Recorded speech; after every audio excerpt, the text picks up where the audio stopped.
Bienvenidos, amables televidentes, a Congreso y Sociedad, programa institucional de la Secretaría General del Senado de la República. Es uno de los políticos más brillantes de su generación. Tiene 43 años, la misma edad del actual presidente de la República. Es hijo del exministro de Justicia, Rodrigo Lara Bonilla, asesinado en el ejercicio del cargo por las mafias del narcotráfico hace 34 años. Ha sido presidente de su partido, Cambio Radical, y de la Cámara de Representantes. Es abogado y catedrático de la Universidad Externado de Colombia. Bienvenido a Congreso y Sociedad, doctor Rodrigo Lara Restrepo. Gracias a usted, Néstor, por esta amable invitación. Su padre, a quien tuvimos el grato honor de conocer, era un líder fogoso, indomable, vertical. ¿Se siente heredero de ese carácter? Esas son preguntas muy difíciles. Yo creo que uno hereda cuando se lo propone. Uno hereda la esencia del padre, si se lo propone. Y yo creo que y eso es lo que hubiera esperado mi padre, que heredara, digamos, lo más positivo de pronto de su carácter. Hay a veces rasgos de la personalidad que pueden ser congénitas, de cierta manera, cierta expresión del carácter, puede que sea más un asunto del linaje,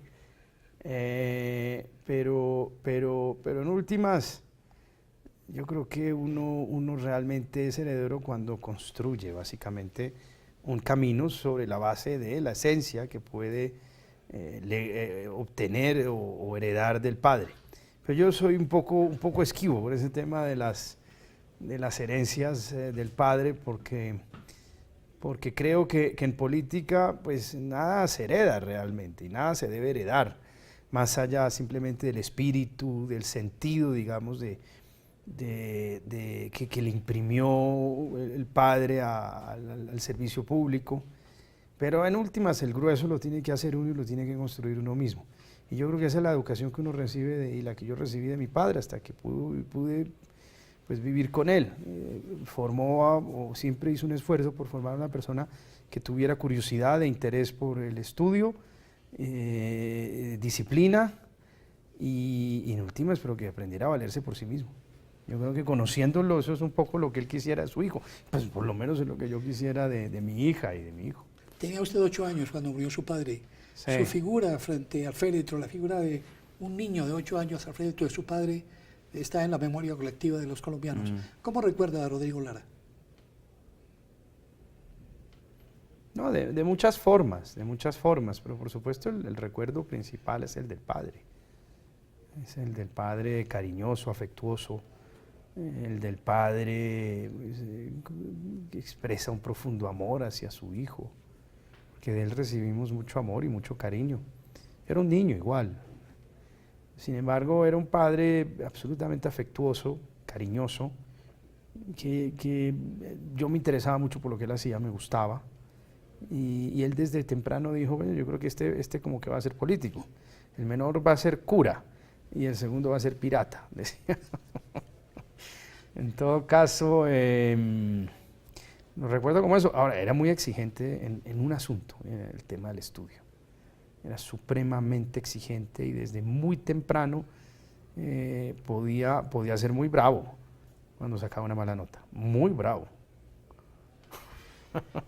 Su familia, usted viaja con su familia a Europa después del asesinato de su padre. Sí. Su infancia transcurre allí. Sí. ¿Cómo transcurre esa infancia? Pues bien, en últimas bien, porque pues después de algo tan traumático como lo que vivimos, pues digamos cortar con este medio, con este ambiente, después en el marco de una situación tan trágica, que fue trágica para nosotros y trágica para un país, pues fue muy saludable para todos.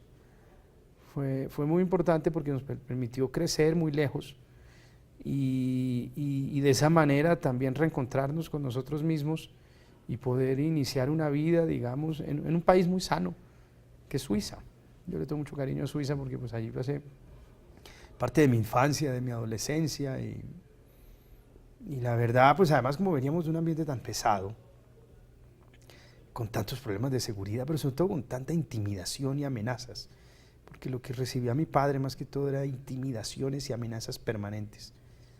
Y pues obviamente eso nos llevaba a que tuviéramos una vida muy difícil, no podíamos salir de la casa, Él todos los días lo llamaban a decirle que iban a matar a sus hijos después de que salieran del colegio. Era ver cómo lograban derribar y destruir moralmente a un hombre que pues, desafió a la organización criminal más poderosa que ha existido en este país y a sus aliados políticos, económicos. Y querían era destruirlo, derribarlo completamente. Entonces, pues, la vida fue muy dura, muy dura.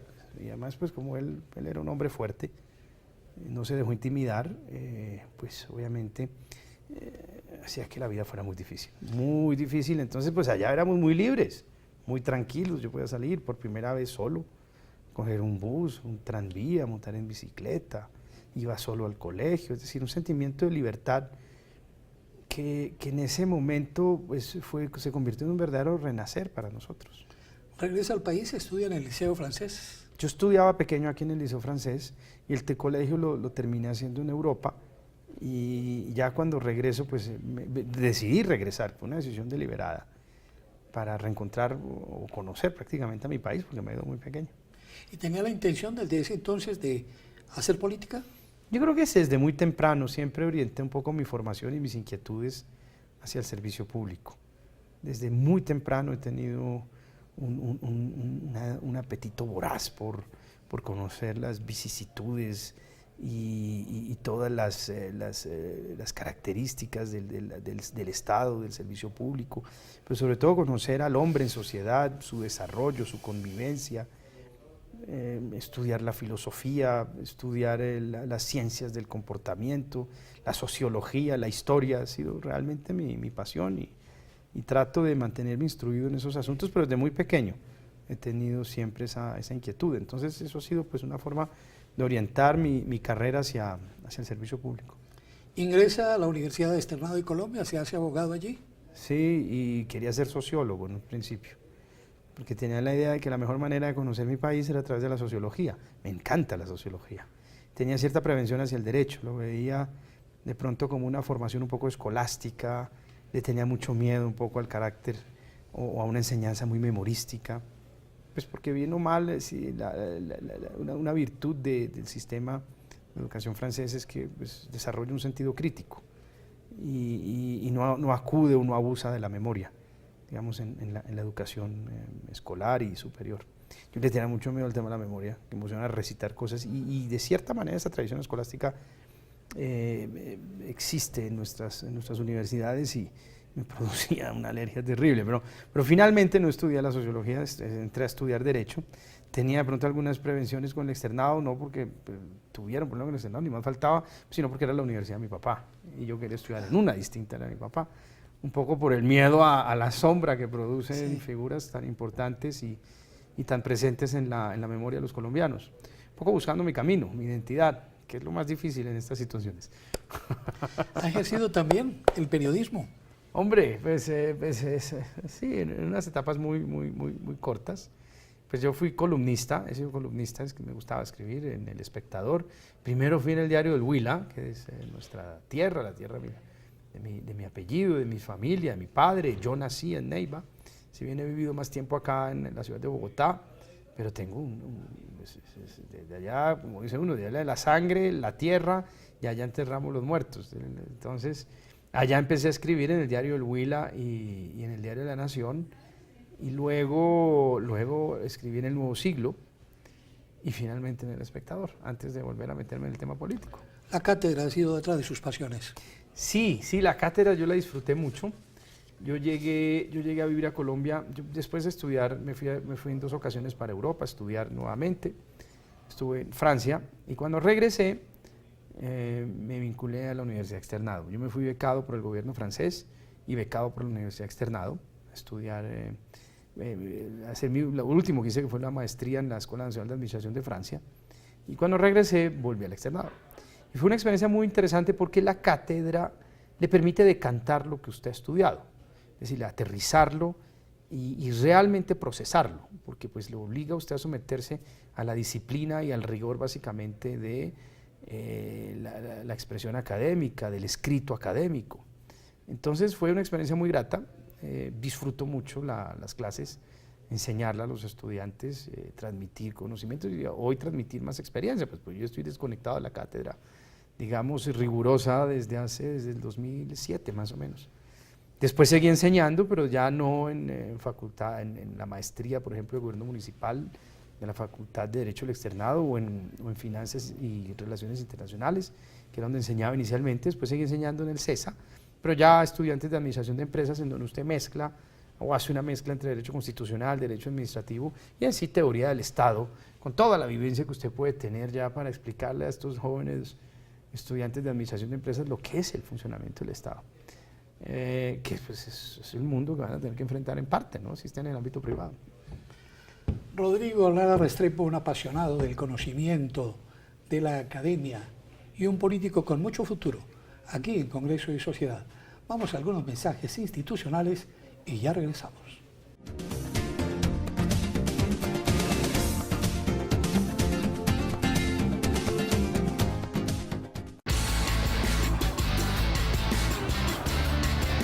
Gratitud. Cuando a todos le decimos gracias. Cuando nos dejan salir primero, gracias. Cuando nos ceden el puesto, gracias. Cuando alguien nos ve encartado y nos ayuda, gracias.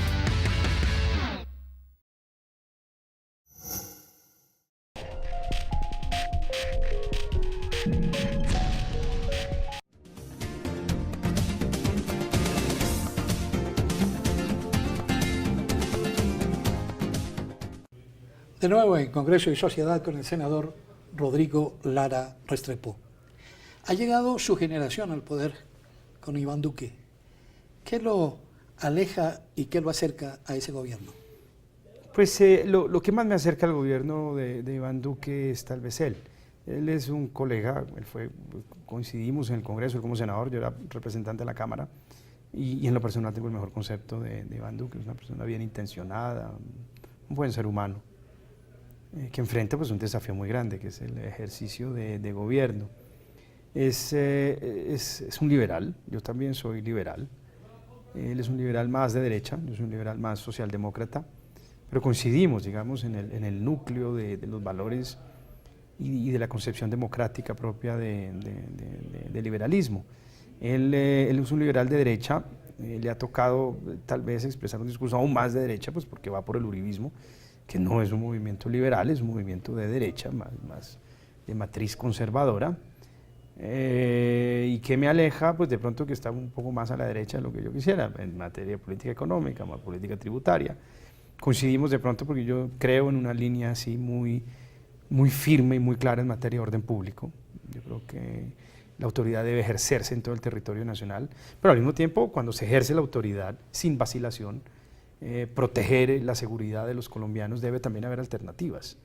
Yo debo combatir los cultivos ilícitos, pero yo tengo que ofrecer una alternativa, por ejemplo, a decenas de miles de personas que viven por fuera de la frontera agrícola para que tengan una oportunidad dentro de la frontera agrícola. Es decir, yo creo, por ejemplo, en la necesaria reforma agraria que tiene este país, que no implica destruir de ninguna manera las muy contadas expresiones de agroindustria moderna que tiene este país, pero eso hay que pensarlo. Entonces, digamos que en eso no coincido con el presidente Duque, en su concepción también de la tributación, de la política fiscal.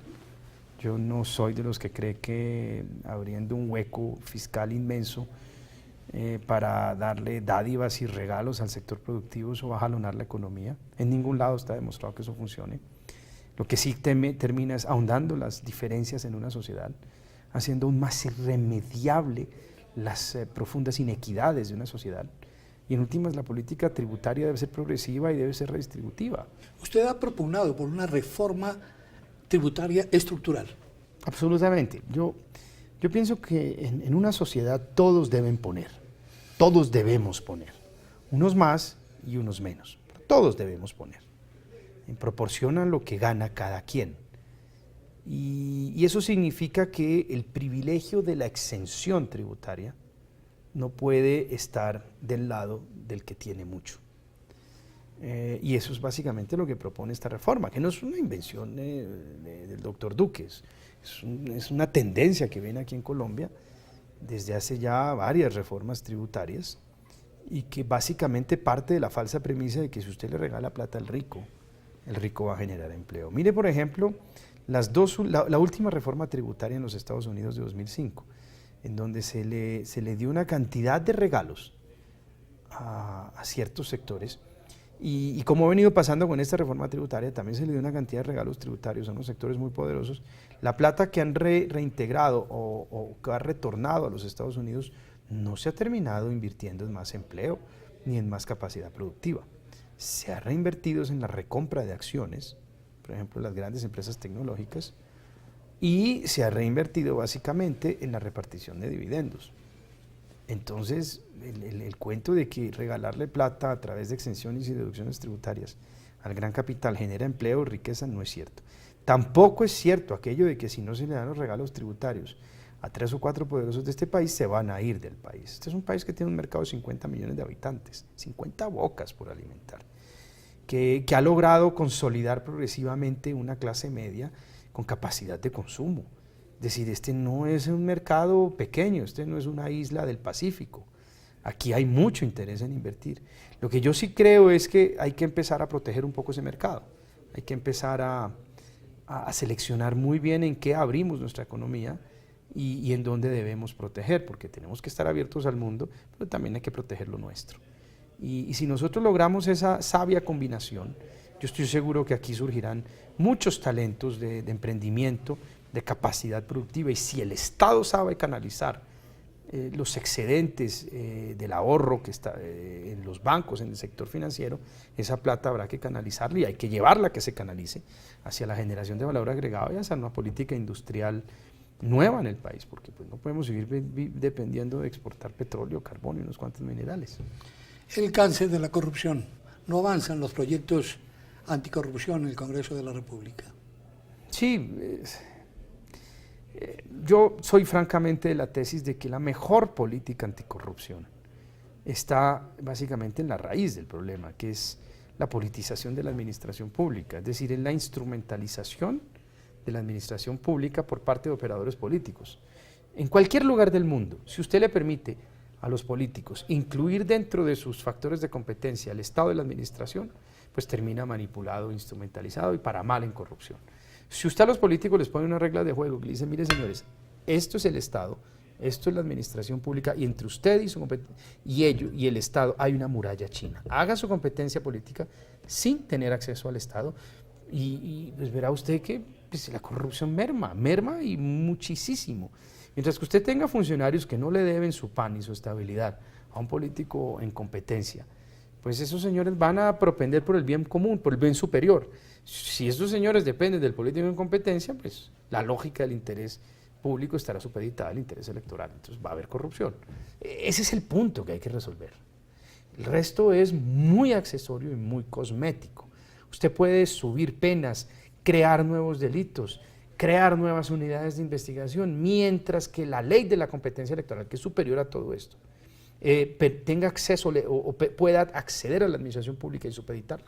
Va a haber corrupción siempre. Eso así era la administración pública en otros países antes de la creación de sistemas de carrera administrativa. Así era la administración pública británica hasta mediados del siglo XIX, hasta que decidieron crear un sistema de carrera absolutamente hermético a la política. Mire usted cómo se administraba el Estado, la administración pública norteamericana hasta principios del siglo XX. Era el clientelismo en su máxima expresión y la corruptela. O cómo funcionaba el antiguo régimen francés hasta la instauración de estos sistemas de carrera administrativa, pues en el mundo del privilegio, que era el antiguo régimen. A usted no le cobró impuestos, a usted sí le cobró impuestos, y la renta pública es la renta privada, es decir, del funcionario. Rodrigo Lara Restrepo y su visión sobre los problemas álgidos que acosan al país aquí en Congreso y Sociedad. Vamos a algunos mensajes institucionales y ya regresamos para nuestro segmento final.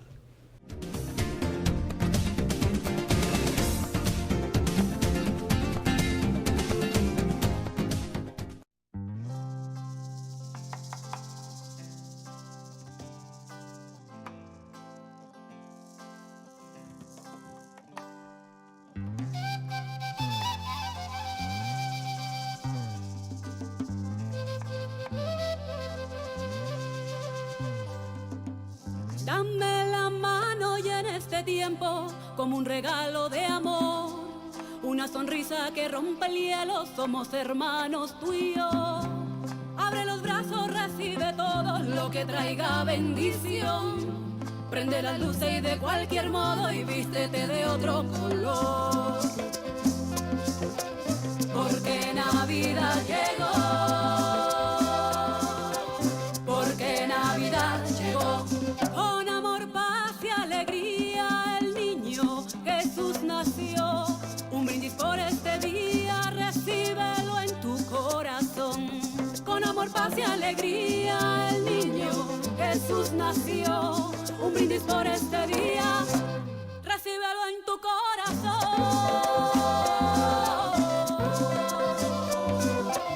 La Navidad aquí llegó.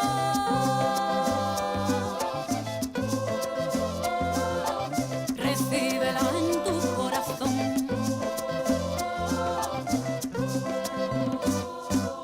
Porque Navidad llegó. Ven, dame un abrazo, familia. Recíbela en tu corazón. Y celebremos la vida. Porque Navidad llegó. Navidad, recíbela en tu corazón.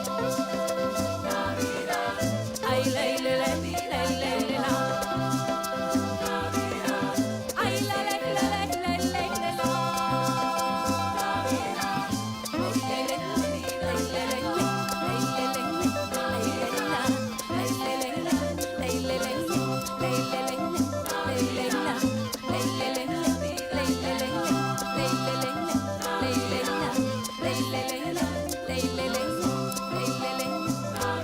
Feliz Navidad y próspero año 2019 les desea Canal Congreso.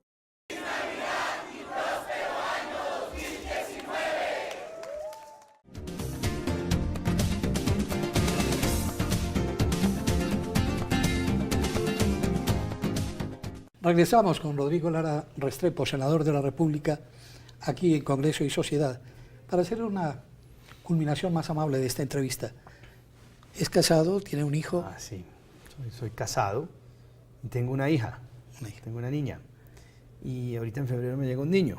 Ah, caray. Sí, estoy muy contento. Completaron la pareja. Sí, tengo pareja. Entonces a finales de febrero me llega un niño y tengo una niñita, lo más de linda, chiquita. Deportista. Sí. No soy un deportista de alto rendimiento. ¿Han visto subir a patios en bicicleta? Pero yo hago ejercicio, me gusta y me hace mucha falta. Es un complemento ineludible. Yo monto bicicleta, me gusta subir a patios, por tiempo pues subo a patios y no puedo ir más lejos. Y el fin de semana pues tengo las obligaciones familiares, tampoco puedo ir muy lejos. Entonces subo a patio y me devuelvo, es un ejercicio digamos de media horita. Y corro, trato de correr 5 o 7 kilómetros por las mañanas en máquina, para que la rodilla me dure. Hago un poquito de pesas y me gustaba mucho esquiar, hacer una tabla, entonces usted va a traer una lancha en una tabla y brinca y salta, eso me gustaba mucho. Voy a ver si ahorita que tengo tiempo después y que hay verano, retomo. Jugaba squash, pero era muy malo. ¿Lecturas? Sí, ¿Qué lee ahora mismo? Estoy leyendo una biografía de Carlos Marx. Acaba de ser traducida del sueco al inglés. Es una biografía que se llama Un mundo por ganar. Y ha sido reconocida como una de las grandes biografías de Carlos Marx, sumamente completa. Ha logrado integrar en los últimos manuscritos. Y es de un sueco, como le decía, y es extraordinaria. De verdad, describe muy bien la complejidad del personaje. Y describe muy bien el momento. Yo creo que eso lo hace particularmente bien esta biografía, es entender el momento en que surge Marx. Y es ese momento, esa época que le tocó vivir, la que termina también marcando en gran parte sus reflexiones y el tenor de su obra. Es un hijo de las revoluciones. Él nació en la primera mitad del siglo XIX, y la primera mitad del siglo XIX estuvo marcado por el espectro de la Revolución Francesa. Y recordemos que hubo dos más, la de 1830, la de 1848.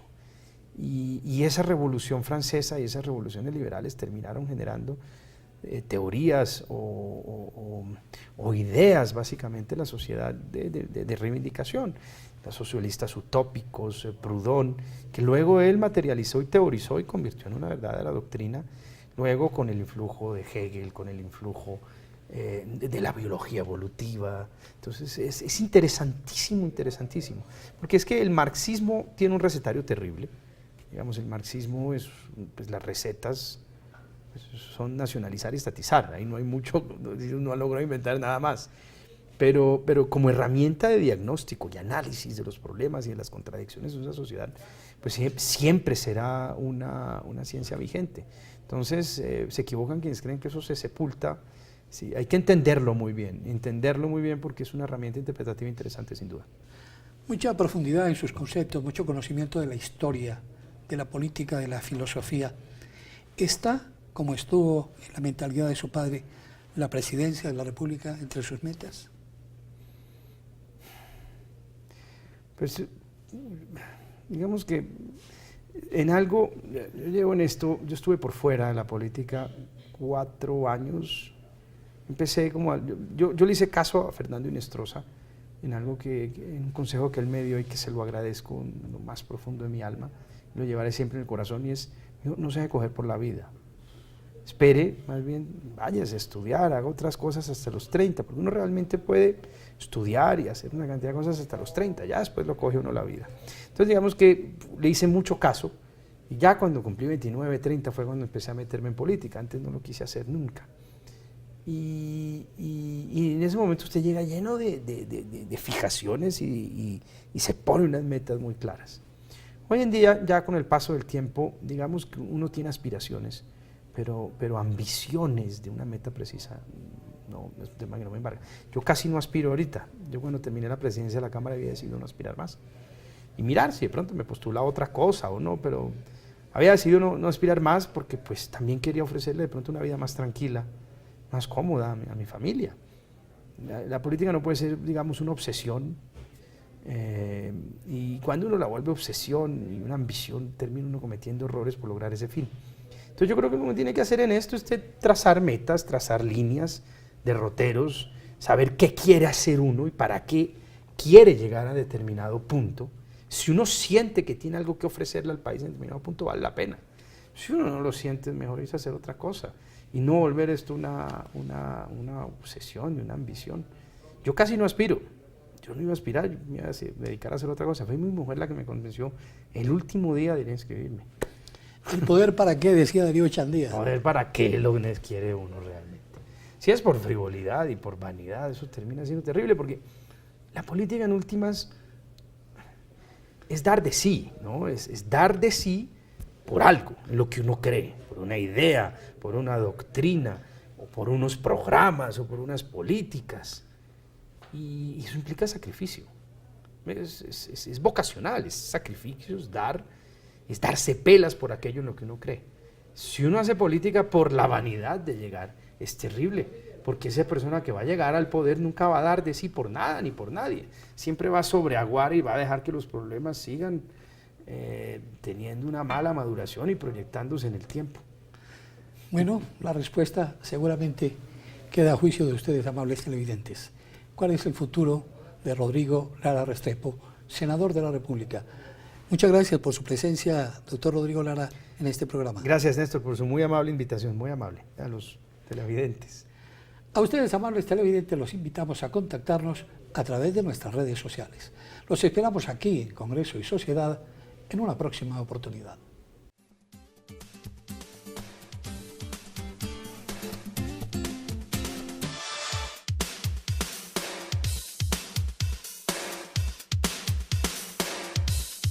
Thank you.